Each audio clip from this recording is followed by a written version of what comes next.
Assalamualaikum warahmatullahi wabarakatuh. Alhamdulillah, salatu wassalamu ala rasulillah wa ala alihi wa sahbihi wa mawalah. Selamat pagi anak-anak semua. Disyukur kepada Allah Subhanahu wa taala, pada hari ini kita diberikan kesempatan untuk kembali bertemu tatap muka dalam melanjutkan materi pembelajaran kita. Pendidikan agama Islam dan budi pekerti, SMK Formasi Membonjol Bukit Tinggi oleh Fitratullah sebagai Membonjol Bukit Tinggi. Materi kita pada hari ini terkait kepada iman kepada Rasul. Ada beberapa hal yang perlu kita cermati. Yang pertama ada pengertian iman kepada Rasul, iman kepada Rasul itu sendiri, kemudian sifat-sifat Rasul, mukjizat Rasul, tugas-tugas Rasulullah. Kalau kita bertanya apa tujuan pembelajaran ini, satu, peserta didik memahami pengertian iman kepada Rasul-Rasul Allah. Yang kedua, peserta didik memahami tugas-tugas dari Rasul-Rasul Allah. Peserta didik memahami sifat-sifat dari Rasul-Rasul Allah. Peserta didik mengaplikasikan sifat-sifat Rasulullah dalam kehidupan sehari-hari. Pengertian iman adalah menetapkan dalam hati, mengucapkan dengan lisan, dan mengamalkan dengan seluruh anggota tubuh.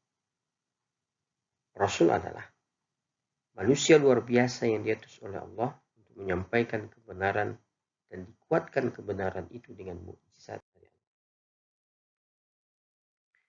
Keimanan seseorang tidak sah sampai ia mengimani semua nabi dan rasul Allah dan membenarkan bahwa Allah telah mengutus mereka untuk membimbing dan mengeluarkan manusia dari kegelapan kepada cahaya kebenaran.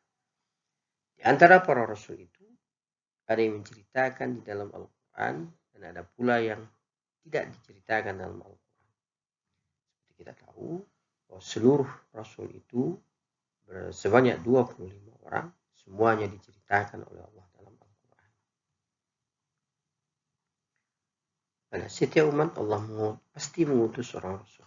Rasul diutus untuk membimbing manusia agar berjalan di jalan yang benar. Namun yang terjadi adalah mereka mengikuti ketika Rasul masih hidup, namun jika Rasul telah meninggal, mereka mulai menjauhi ajarannya.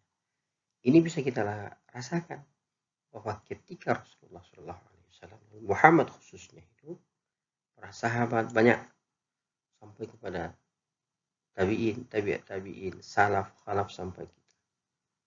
Pada hari ini banyak di antara kita yang mengaku sebagai umat Islam tetapi menjauhi ajaran Nabi Muhammad. Pengertian iman kepada Rasul.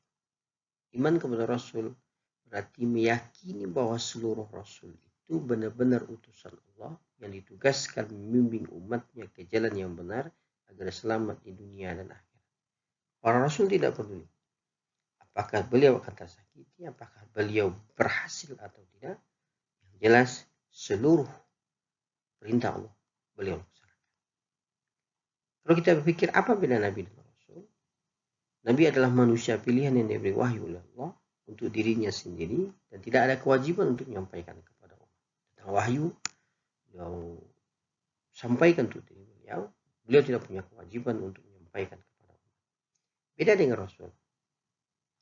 Rasul manusia pilihan yang diangkat sebagai utusan Allah untuk menyampaikan firman-firmannya kepada manusia agar menjadi pedoman. Mulai dari Nabi Adam sampai kepada Nabi Muhammad SAW, seluruh Nabi, Rasul menerima wahyu, sampaikan kepada umat, diajarkan kepada umat, agar umat meyakini kebenaran dari apa yang telah disampaikan oleh Rasul.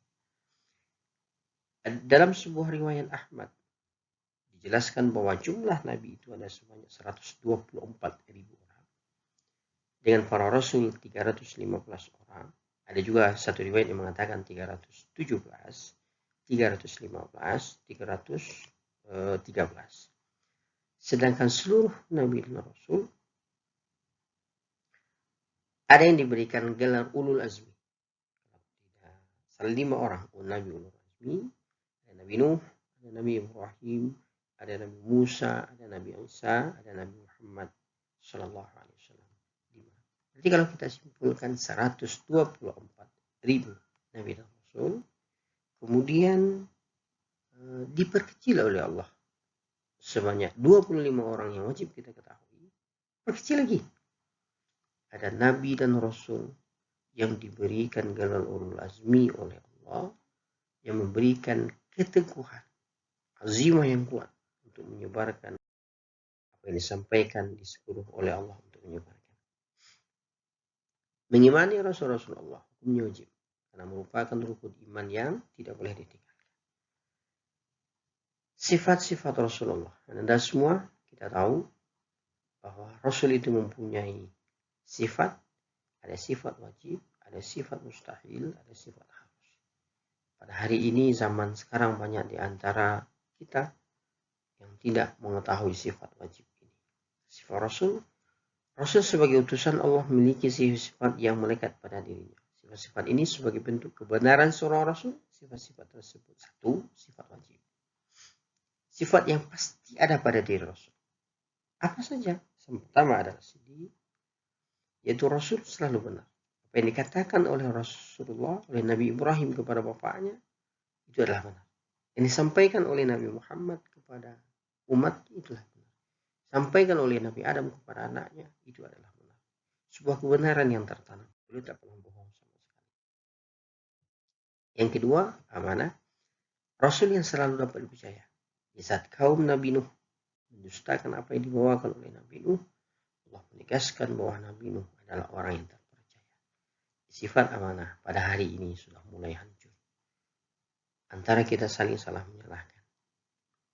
Tabligh, Rasul yang selalu menyampaikan wahyu, tidak ada satupun ayat yang disembunyikan Nabi Muhammad dan yang tidak disampaikan kepada umat. Seluruh yang sudah diperintahkan oleh Allah untuk menyampaikan kepada Nabi Muhammad, kepada umatnya, bisa disampaikan oleh para Nabi dan Rasul. Fatalah.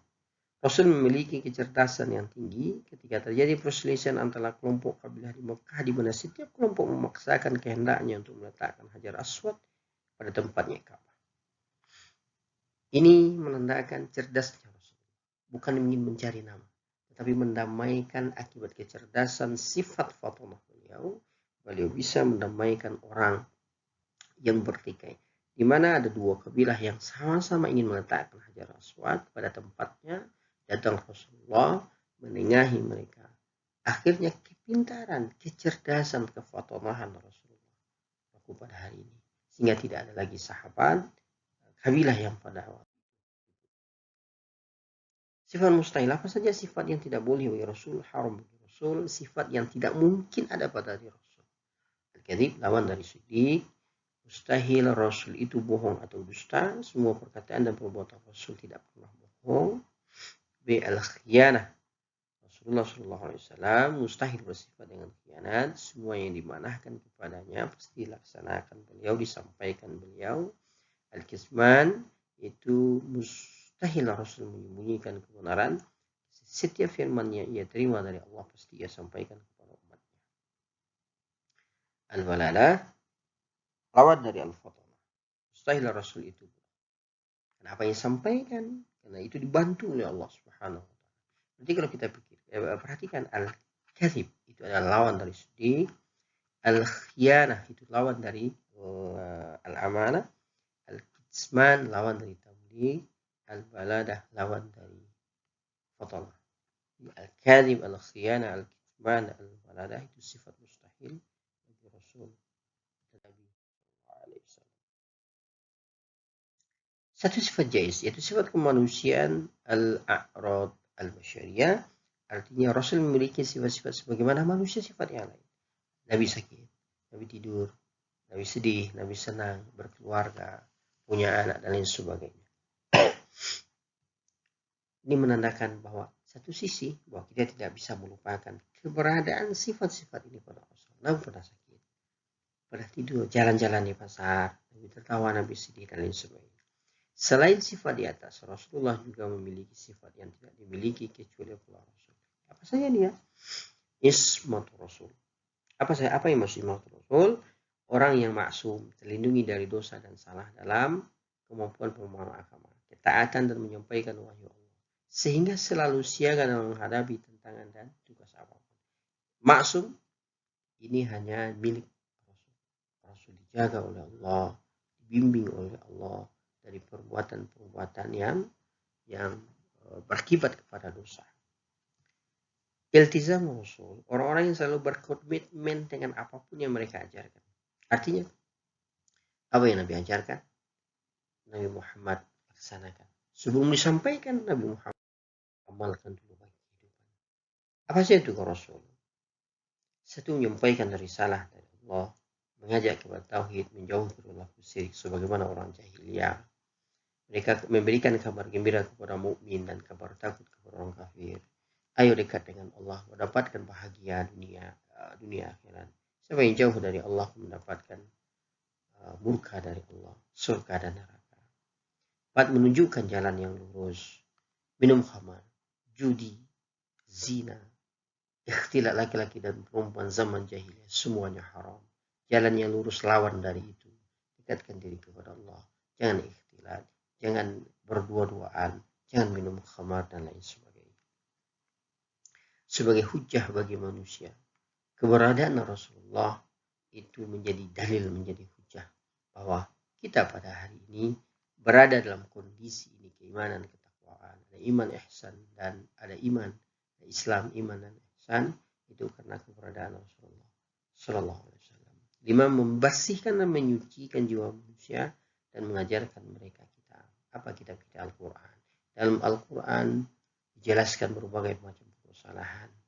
Kita melakukan banyak hal berdasarkan Al-Quran. Rasulullah Sallallahu Alaihi Wasallam. Hikmah beriman kepada Rasulullah makin sempurna iman seseorang.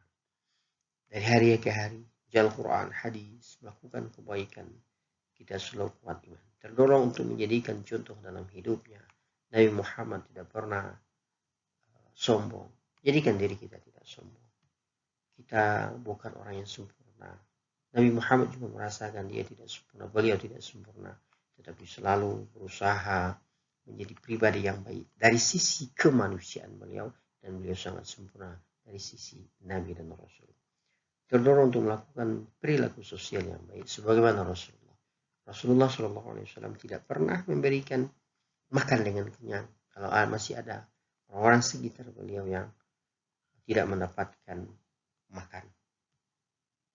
Apalagi hikmah beriman kepada Rasulullah, memiliki teladan dalam hidup, sifat, jiwa, karakter Rasulullah Sallallahu Alaihi Wasallam, uswah bagi kita semua. Allah berfirman, sungguh teladan dalam diri Rasulullah itu suri teladan yang baik bagimu, yaitu bagi orang-orang yang mengharap rahmat dari Allah Subhanahu Wa Taala dan kedatangan hari kiamat dan yang mengingat Allah. Dalam surat Al-Ahzab ayat 21. Mencintai para Rasul dengan cara mengikuti dan mengamalkan ajarannya. Satu, mengetahui bahwa ia dicintai untuk melaksanakan, menegakkan kebenaran, untuk menyampaikan apa yang diperintahkan. Menerapkan perilaku mulia. Satu, menjunjung tinggi risalah Nabi. 2, melaksanakan seruannya untuk beribadah kepada Allah. Jangan lalai lagi.